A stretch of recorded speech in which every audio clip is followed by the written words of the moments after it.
Hi friends, good morning. This is Tulasi. Welcome to daily blogs. ఈరోజు నేను మునగాకుతోటి నెయ్యి చేస్తున్నానండి.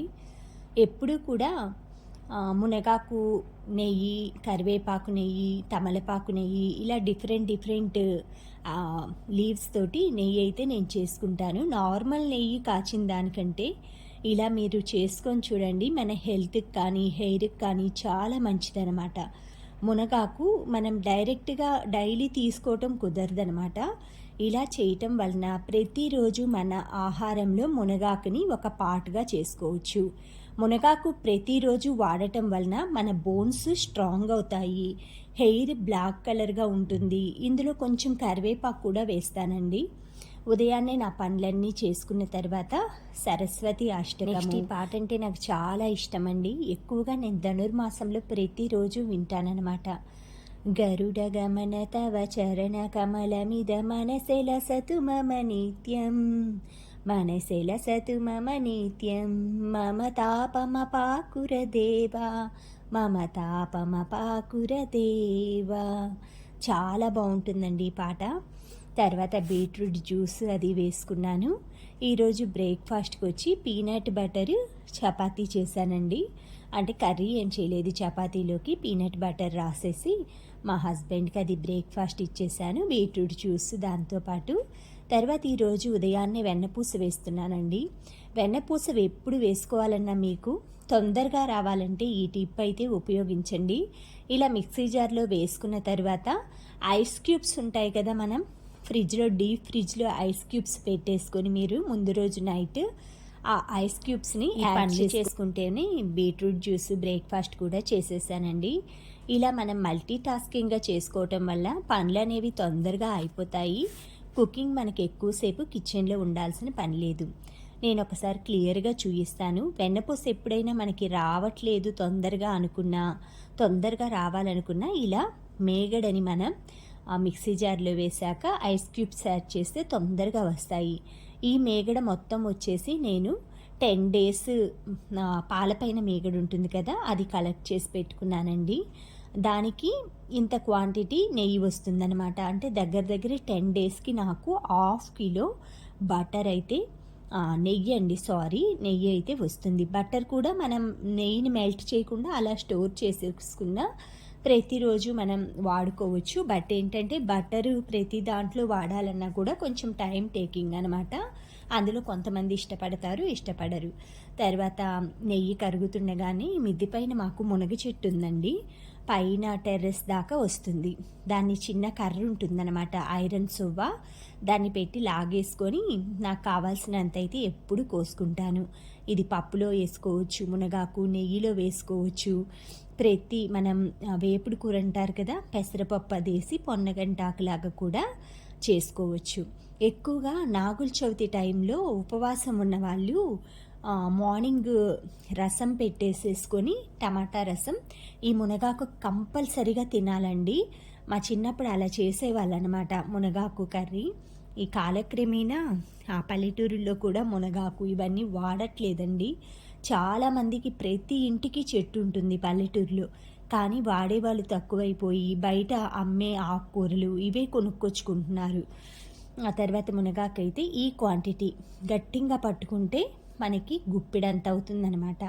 ఇంత క్వాంటిటీ ఈ స్టేజ్లో ఉన్నప్పుడు యాడ్ చేసుకుంటే అందులో పచ్చివాసన అంతా మొత్తం కూడా నెయ్యి అనేది అబ్జర్వ్ చేసుకొని నెయ్యికి ఆకు అంతా రసం అంతా కూడా నెయ్యి పీల్చుకుంటుందన్నమాట. ఈ స్టేజ్లో వేసుకుంటే మనకి అదే దగ్గరకు వచ్చాక వేసామనుకోండి, మునగాకు పచ్చిగా ఉంటుంది, నెయ్యి కూడా పసర వాసనలా అనిపిస్తుంది. మీరు ఇలా తెల్లగా ఉన్నప్పుడే మునగాకుని యాడ్ చేసుకోండి. ఈ మునగాకు నెయ్యి చేశాను కదా, ఈ బాండ్లీలో నెయ్యి కానీ ఈ ఆకుని కానీ నెయ్యి కానీ ఒక్క డ్రాప్ కూడా నేను వేస్ట్ చేయకుండా ఎలా చేస్తానో మీకు చూపిస్తానండి. ఇలా కాచుకున్న తర్వాత నెయ్యిని అంతా వడగట్టుకొని స్టోర్ చేసుకుంటాను. ఆ మిగిలిపోయిన ఆకు ఉంది కదా, ఆకు అంతా కూడా మేము 15 days దాకా డైలీ కారం పొడి కానీ శనగపప్పు పొడి కానీ, నా దగ్గర గోంగూర పచ్చడి ఊరగాయ పచ్చళ్ళు చాలా ఉంటాయండి. ఆ పండుమిర్చి పచ్చడి పెట్టాను, మామిడికాయ పచ్చడి పెట్టాను. ఆ తర్వాత చింతకాయ పచ్చడి ఉంది కదా! అది కూడా ముడి పచ్చడి పెట్టాను. నిమ్మకాయ పచ్చడి ఉంది. అలా నిమ్మకాయ పచ్చడిలో నెయ్యి వేసుకోం కానీ ఎక్కువగా గోంగూర, పండుమిర్చి పచ్చడిలో నెయ్యి వేసుకొని ఆవకాయ ముద్దపప్పులు వేసుకొని తింటే ఎంత బాగుంటుందోనండి. అందులో ఇలాంటి హెల్తీ అయిన నెయ్యి మనకి ఏ షాప్‌లో కానీ, ఏ మార్కెట్‌లో కానీ, ఏ ఆయుర్వేద షాపుల్లో కూడా మన కోసం, మన ఆరోగ్యం కోసం మునగాకుని తీసుకొచ్చి, కోసి, ఆరబెట్టి ఇలా చేయరండి. మనం ఇంట్లో మన ఆరోగ్యం కోసం మనం చేసుకుంటే తప్ప. కొంచెం కరివేపాకు కూడా యాడ్ చేశాను ఇందులో. ఆ వడకట్టుకున్న దాన్ని పక్కన పెట్టుకున్నాను. ప్రొవిజన్స్ కూడా కొన్ని కొన్ని అయిపోయినవి ఇలా నేను ఎక్స్ట్రా ప్రొవిజన్స్ కోసం ఒక డబ్బా పెట్టుకుంటానండి. అందులో వేసుకుంటాను. అయిపోయినవన్నీ కట్ చేసి డబ్బాల్లో పోసుకుందామనేసి కిందకి దించాననమాట. ఈ నెయ్యి కాచిన బాండ్లీలోనే గోధుమ రవ్వ ఉప్మా చేస్తున్నానండి. ఈ ఆయిల్ ఈ నెయ్యి కాచాను కదా, అందులో కొంచెం కూడా ఆయిల్ వేసుకోకుండా ఆ బాండీలో ఉన్న ఆ కరివేపాకు, మునగాకు ఆ నెయ్యితోటే కొంచెం తాలింపేసి ఉల్లిపాయలు అన్నీ కూడా మగ్గిస్తున్నానండి. ఆ బాండ్లీకున్న ఆ నెయ్యి క్వాంటిటీ మొత్తం కూడా ఉప్మాకి దగ్గరికి వచ్చేసి అసలు తింటుంటే ఉప్మా ఉందండి. ఎంత బాగుందో ఆ ఫ్లేవర్స్ కానీ నేతి ఉప్మా, గోధుమ రవ్వ నేతి ఉప్మా. మనకి ఎంత పెద్ద రెస్టారెంట్లు, పెద్ద 5 స్టార్ హోటల్స్లో కూడా మనకి చేయరండి ఇలాంటి రెసిపీస్. ఇలా నేను చేసుకున్న మునగాకు నెయ్యిలో ఒక్కటి కూడా వేస్ట్ అయ్యేది లేకుండా మొత్తం కూడా వాడుకోవటానికి ఉపయోగకరంగా చేశాను. వీలైతే మీకు వీడియో యూస్ఫుల్ అనిపిస్తే చక్కగా ఇలా తయారు చేసుకోండి. తర్వాత పాల పొంగల్ చేస్తుంటానండి నేను అప్పుడప్పుడు. ఎప్పుడైనా పాలు అది ఎక్కువగా మిగిలినా కూడా ఉత్త పాలతోటే మీరు ఈసారి చేసి చూడండి. ఒక్క డ్రాప్ కూడా వాటర్ వేయను. బియ్యం ఒక్క గుప్పెడు తీసుకున్నానండి. పాలల్లో బాగా నానబెట్టేసి దగ్గరికి వచ్చాక బెల్లం వేశాను. తర్వాత అమావాస్య అండి ఈరోజు. నిన్న సోమవతి అమావాస్య, ఈరోజు వైశాఖ అమావాస్య. అందుకనేసి దీపారాధన కుందులు అన్నీ కూడా శుభ్రంగా పీతాంబరి, ఏరియల్ సర్ఫ్ రెండూ కలిపేసి తోమండి. చాలా బాగుంటాయి అన్నమాట. ఆ ఆయిల్ కానీ జిడ్డు కానీ ఏదన్నా ఉన్నా కూడా ఆ ఏరియల్ సర్ఫ్ అనేది, ఏరియల్ సర్ఫ్ అనే కాదు ఏ సర్ఫ్ అయినా వాడుకోండి. ఇదైతే కొలాబరేషన్ వీడియో అయితే అసలు కాదండి. ఏరియల్ బదులు మీరు ఏదైనా సర్ఫ్ ఏదో ఒకటి సర్ఫ్ పీతాంబరి, ఇలా పీతాంబరికి బదులు మీరు నిమ్మకాయ జ్యూస్ కూడా వాడుకోవచ్చు. రెండు కూడా ఈక్వల్గా కలిపేసేసుకొని కొంచెం వాటర్ యాడ్ చేసి లిక్విడ్ లాగా చేసుకోవాలి. మనం తోముకోవటానికి ఈజీగా ఉంటుందన్నమాట. ఈ విధంగా మిక్స్ చేసేసుకొని రెండు కూడా సమపాళ్ళలో తీసుకున్నాను. అందులో కొంచెం వాటర్ కానీ, మీరు నిమ్మకాయ జ్యూస్ కానీ లేదా వెనిగర్ కానీ ఏదైనా కూడా వేసుకొని అలా కలిపేసేసుకోండి. నేనైతే వాటర్ వేసి కలుపుతున్నానండి. అది బాగా లిక్విడ్ లాగా కలిసాక దీపారాధన కుందులన్నీ తోముకుంటాను. ఇలా అమావాస్యకు ఒక్కసారి అయితే ఈ విధంగా తోముకుంటానండి. ప్రతిరోజు మాత్రం కొంచెం లిక్విడ్ ఉంటుంది కదా, విమ్ లిక్విడ్, అది వేసుకొని ఏ రోజు దీపారాధన కుందులు అవి ఆ రోజు తోముకుంటాను. ఏంటంటే ఇవి నేను ఒక్కొక్క రోజు ఒక్కొక్క రకం దీపారాధన కుందులు చేసుకుంటాను. ఒకరోజు నార్మల్, ఒకరోజు చిలకవి, ఒకరోజు వచ్చేసి వెల్కమ్ దీపాలు, ఒకరోజు తామరపు దీపాలు, కమలం దీపాలు, తాబేలు దీపాలు, ఇలా నా దగ్గర చాలా సెట్స్ ఉన్నాయండి. నేను మీకు నెక్స్ట్ వీడియోలో నా దగ్గర ఉన్న దీపాల సెట్స్, రీసెంట్గా తీసుకున్నవి, లాస్ట్ నా దగ్గర చాలా రోజుల నుంచి ఉన్న కుందులన్నీ కూడా ఒకసారి అయితే మీకు చూపిస్తాను. దీపం కుందులు అవి, ఎందుకంటే లేటెస్ట్గా కొన్ని యాడ్ అయినాయి కాబట్టి అన్నీ కలిపి మన సబ్స్క్రైబర్స్ కొత్త వాళ్ళ కోసం అందరి కోసం ఒక్కసారి అయితే మళ్ళీ నేను అన్నీ కూడా రేపు బొట్లు అవన్నీ దీపారాధన కుందులు, అమ్మవారి విగ్రహాలు ఇవన్నీ కూడా మొత్తం క్లీన్ చేసుకొని దేవుడు రూమ్ మొత్తం సర్దుకుంటాను. అప్పుడు ఒకసారి అయితే షేర్ చేస్తాను. ఫస్ట్ మీకు కామాక్షి ప్రమిదైతే ఎలా కడుక్కుంటున్నానేది చూపిస్తున్నాను.